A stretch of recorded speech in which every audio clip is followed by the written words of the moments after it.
excited? Wala pa si Janice. Hinahanap siya ni Sir.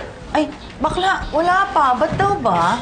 May hinahanap kasi si Sir na PowerPoint. Ipapresent niya mamaya sa ka-meeting niya. Naku, sana naman. Hindi mapagalitan si Janice. Sana dumating na siya. Alam mo, ngarag ng ngarag yung mag-asawang yun, no? Kasi nga bakla, di ba? Mag-a-anniversary sila. Ay, oo nga! Sa makalawa na yun, di ba? Niisip ko nga ano kayang pwede nating irigalo?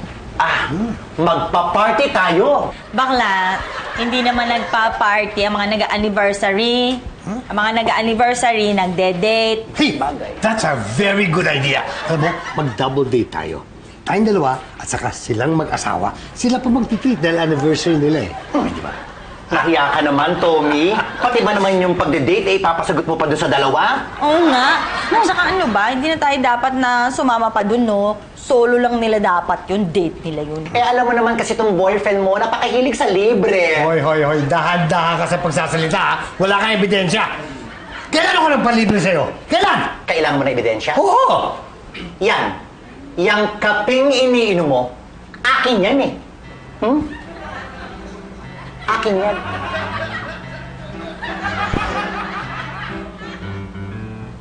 Sorry.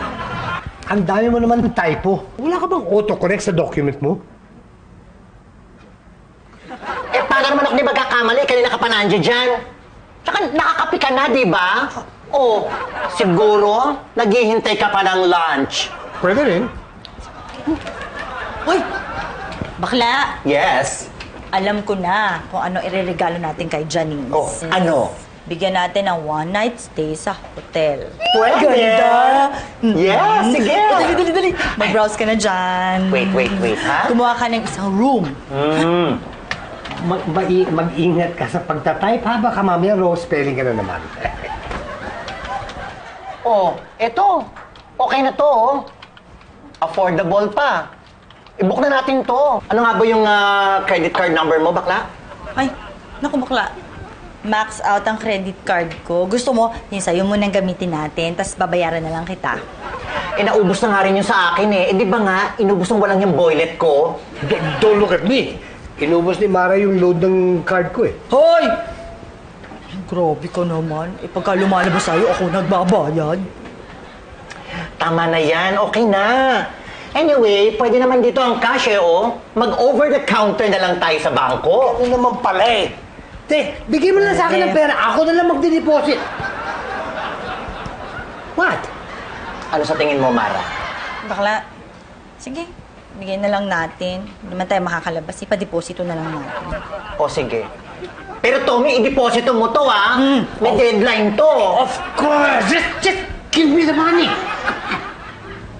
Tignan mo yung kamay, nanginginig sa paghingi ng pera.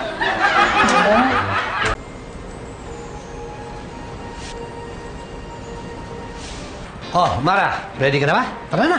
Sandali lang. Nagliligpit lang ako. Okay. Saan lang kita? Hoy, Tommy. Kamusta nga pala yung pinapadeposit namin sa'yo?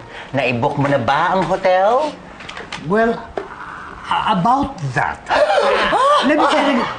Huwag mong sabihin hindi mo na i-deposit. Here's the thing. On the way to the bank, I saw a friend. And so, hindi mo nga na-deposito? Pwede pa naman bukas yun, di ba? Or the next day. Diyos ka. Hindi nga. Dapat kasi within the day, may deadline ng pagde-deposit nun Pag hindi mo na-deposit yun, maka-cancel ang booking. Pambira ka naman, Okay. Tommy naman Okay. I'm sorry. Hindi! Nasaan ang pera? Asa na? Katulad nga na sinasabi ko sa inyo kanina Pupunta ako sa bangko, tapos nakita ko itong kaibigan ko. Nabigay ko sa kanya yung pera. Dahil nga... Ano? Nabigay mo? Oo. O ibinayad mo?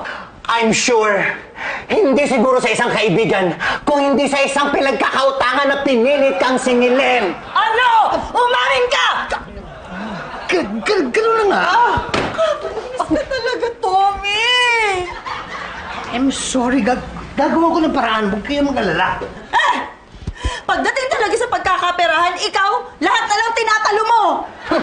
Hindi lang sa pagkakaperahan, pati rin sa pagkakape. Akin na naman to Akin to.